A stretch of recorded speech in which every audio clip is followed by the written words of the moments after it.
we can see that there are trust issues.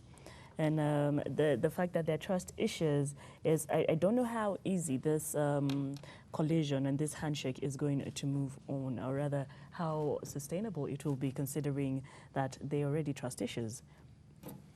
Well, and this is what I said before, that when you take long to divert what was discussed, it's still coming back to what I said, that there is going to be a lot of speculation, especially what was penned down. And you can see disquiet and discussion from every quarters. But then here it is. The reason as to why ANC leader is entitled to his opinion as well. We must be given the foundation of the discussion. What was it? What was the foundation of this discussion? Otherwise, it would be like in a sand, the way he said. And you see, as far as leaders from both the government and both the opposition, from Raila's camp and Uhuru's camp, some even look at what the MP is saying, that he's not trusting. These are the people that at least we expect to say, guys, like the honorable member is here. These are guys who at least can we give these two leaders time? But look at him, he's saying, Ajamini, like I don't even understand what was there. What do you expect a citizen or our caller or whoever is being to if the MP who is trusted to probably be having enough information, he's saying he's not trusting the process. So again, I come back to this bench and said, the technical teams, the people who are working, should begin to give us real information exactly what is in the details. Because just if the MPs are blank, we are more blank than these guys. But then again, on this other side, cry foul, the leaders of ANC. And let us not, if we are having these discussions and giving airtime to Mheshimiwa Mudavadi and Mheshimiwa Moses Wetangula, we as Kenyans, we are expecting them probably to give us more objective information about these MOU and where the country is headed to, rather than personal attacks on the two principles. Can they begin to objectively tell us the other side of the agenda that we might not have known as Kenyans? This would help us exactly to know what exactly should we be talking about the MOU, rather than attacking the personalities of the principles. This is not helping us anymore. Yeah. All right. Mheshimiwa, your thoughts? And that puts my point to get into its springboard, that it does not help us. It does not help us to attack the principles that are moving forward, to see that this country has moved forward from that end. And the reality here comes that a process has begun. I want to repeat this again. A process has begun. There is a bright future behind the tunnel.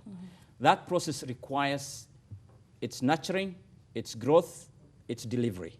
That is what is important. And unless we show that patience, unless we inculcate patience in our communities, then we will not reach, the bridge, and we will not be able to cross for that matter. As you can see, sorry to cut you short, I really apologize for that.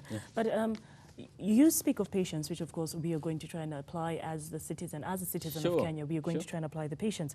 But after this talk, the only thing that, after the handshake that happened a month ago, the only thing that we've seen come out of it is the Raila, who's yet to check into the AU as an envoy. So this it's almost looking a bit personal.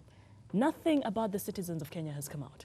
But it's more of Raila is going to do this and Uhuru is going to do this, business is going to be better on this end, but nothing to do with the citizens of Kenya. So do you understand where the citizens are coming from, with all these question marks? With all due respect, the position of the citizen is obviously clear, it's obviously understandable, and it's obviously right. But one thing that really needs to be understood is that, to go back to your point of saying that, would this not look quite personal? I see it differently. I see it that collegial discussion occurred, which surmounts to a lot of relationship building. The principles were, and when I'm saying principles, this is Raila Odinga and Uhuru Kenyatta, the president. When you look at it this way, is that there has been a gap. That gap requires to be filled up. The process has begun. Again, I want to keep repeating that. that process of impatience of that process is the thing that is touching everybody. Quite understandably, of course, because nothing has come out to explain what the next step is. Obviously, you have mentioned Odinga going to the AU. That is being developed, and that is something that has been discussed. But it is not personal. It is actually providing statesmanship. Raila's statesmanship is obviously not questionable. But what is also questionable about my colleague's point was that to say that, or yourself perhaps, sorry, that it is personal.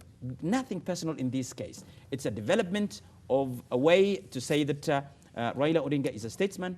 He is the man to be taking forward the helm in our representation in the AU and move forward. But that is not the only thing. The other thing is that, remember, the government is making further discussions with Odinga. There is day in and day out discussions, agreeing on particular points that can cement that relationship. And therefore that needs to be, we have to wait for that. Yeah.